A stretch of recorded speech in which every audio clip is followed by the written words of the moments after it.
Hello friends, रानी की रसोई में आप सबका बहुत बहुत स्वागत है। जैसा कि आप सबको पता है, त्योहारों का सीज़न शुरू हो चुका है और अब सबके घरों में पकवानों का बनना भी शुरू हो चुका है। तो चलिए आज हम अपनी रसोई पे बनाएंगे ठेकुआ और मैं आप सबसे इस ठेकुआ की रेसिपी शेयर करती हूँ।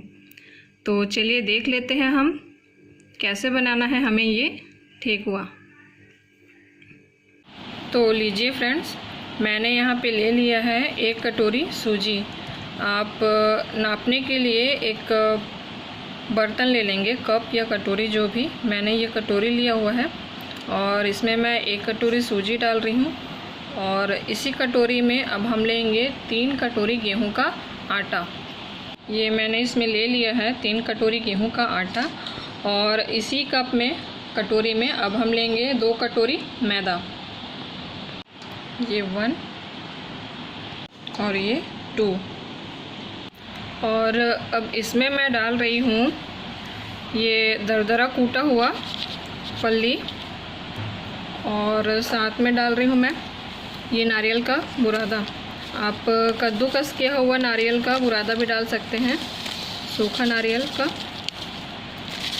का बुरादा आप जितना आपको ठीक लगे डाल सकते हैं और भी ज़्यादा डाल सकते हैं। इसे हम अच्छे से मिक्स कर लेते हैं और साथ ही हम इसमें डालेंगे सौंफ।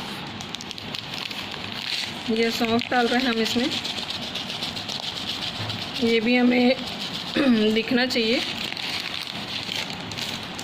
और इसे अच्छे से मिक्स कर लेते हैं। और मिक्स करने के बाद हम इसे 2 या 3 भागों में बांट लेंगे। तो ये देखिए, मैंने इसे 2 भागों में बांट लिया है। आधा मैंने एक बाउल में निकाल लिया है और ये बर्तन में हमारा आधा है। तो अब हम क्या करेंगे, इसमें हम घी का मोयन डालेंगे। घी, ऑयल या डालडा आप जो भी ले सकते हैं। और मोयन ले करके इसे हम अच्छे से मिलाएंगे। हाथों से इसे मिलाना है, हम चम्मच से धीरे धीरे डालते जाएंगे इसमें घी या ऑयल और इसे हाथों से ही मिक्स करेंगे अच्छे से सूखा।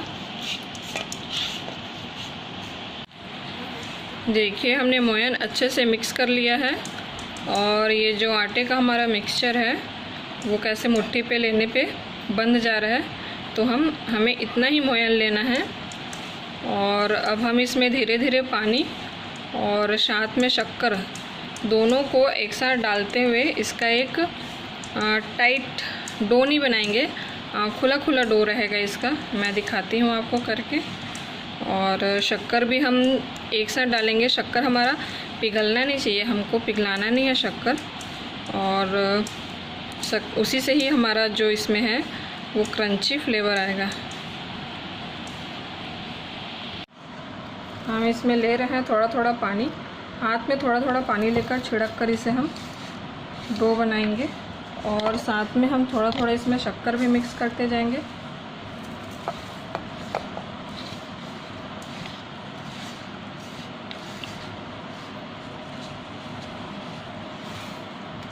शक्कर आप ज़्यादा मीठा खाते हो तो ज़्यादा लें, कम मीठा खाते हो तो कम, या फिर मीडियम भी डाल सकते हैं। और फिर थोड़ा सा पानी लेकर फिर छिड़कते हैं इसे और इस तरीके से हमें इसका डो रेडी करना है, पूरा मिक्स करते हुए इसे। थोड़ा और पानी लेते हैं, इसी तरीके से थोड़ा थोड़ा पानी लेते हुए छिड़क कर ही हमें इसका डो रेडी करना है।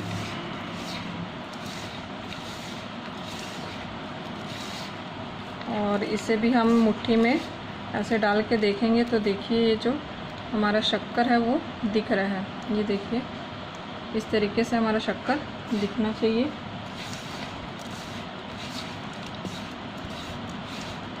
बस थोड़ा सा और पानी, ये जो खुला खुला है उसके लिए।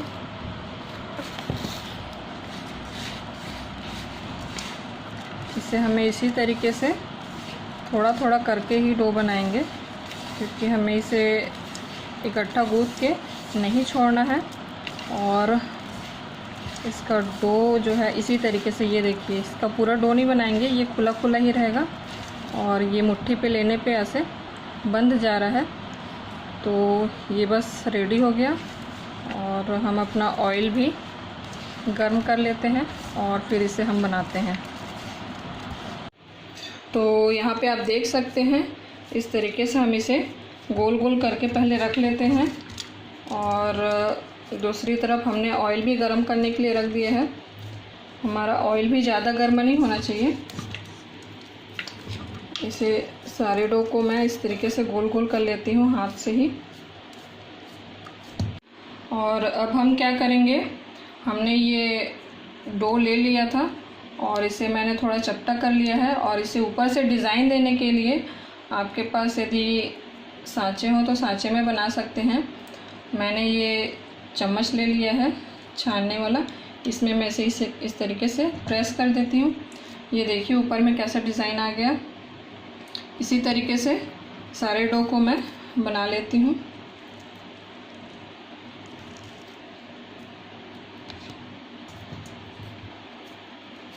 देखिए मैंने सारे डो को इस तरीके से शेप में दे दिया है। और दूसरी तरफ हमारा ऑयल भी गर्म हो चुका है। इस ऑयल में मैं अभी और बना चुकी हूँ, इसी ऑयल में मैं डाल रही हूँ फिर से। हमारा ऑयल जो है ज़्यादा गर्म नहीं होना चाहिए। और गैस का फ्लेम भी लो मीडियम होना चाहिए। और इसे हमें बिल्कुल भी धीरे धीरे आंच पे, एकदम धीमा आंच पे ही पकाना है। हमारा तेल हल्का गर्म हो चुका है। और एक बार में आप कढ़ाई में उतना ही डो को डालेंगे जितना इसमें आ सके, इससे ज़्यादा नहीं डालेंगे। इस तरीके से हम इसमें डाल देते हैं और इसे धीरे धीरे हम पकने देते हैं।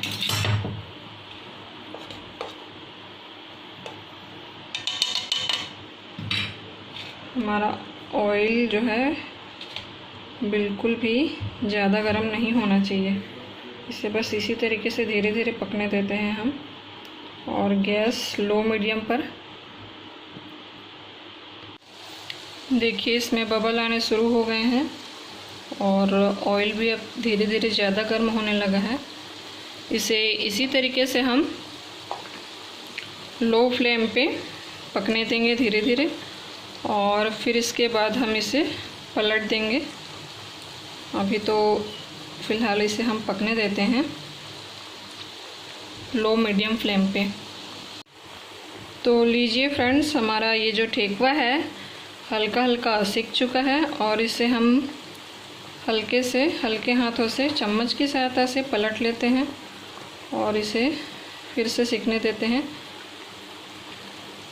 इसे हम सभी को अच्छे तरीके से पलट लेते हैं।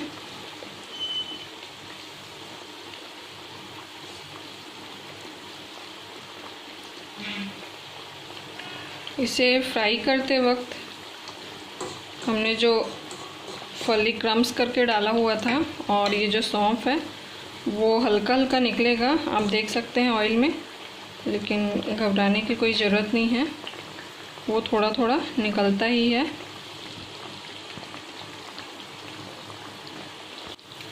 तो देख लीजिए हमारा ये जो ठेकुआ है वो ब्राउन हो रहा है। और एक बार फिर से हम इसे पलट लेते हैं। इसे हमें इसी तरीके से बिल्कुल लो मीडियम फ्लेम पे ही धीरे धीरे पकाना है। इसी तरीके से पलट कर बीच में, और फिर से हम इसे पलट कर अच्छे से पकने देते हैं। इस तरीके से पकाने से क्या होता है फ्रेंड्स, ये जो हमारा ठेकुआ है बहुत ही क्रंची बनता है। यदि हम इसे हाई फ्लेम पे पकाएं तो क्या होगा, ऊपर से हमारा ये जो ठेकुआ है वो जल जाएगा और अंदर क्रिस्प नहीं हो पाएगा, पक नहीं पाएगा। इसीलिए हम इसे लो मीडियम फ्लेम पे ही धीरे धीरे पकाना है। तो ये देखिए फ्रेंड्स, मेरा जो ठेकुआ है वो फ्राई हो चुका है और मैं इसे निकाल ली। तो देखिए फ्रेंड्स, रेडी हो गया है हमारा क्रंची और क्रिस्पी ठेकुआ।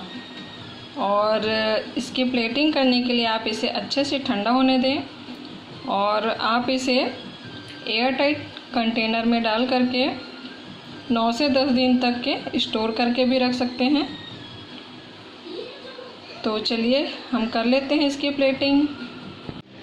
तो लीजिए फ्रेंड्स, हो गई प्लेटिंग हमारे क्रिस्पी क्रंची ठेकुए की।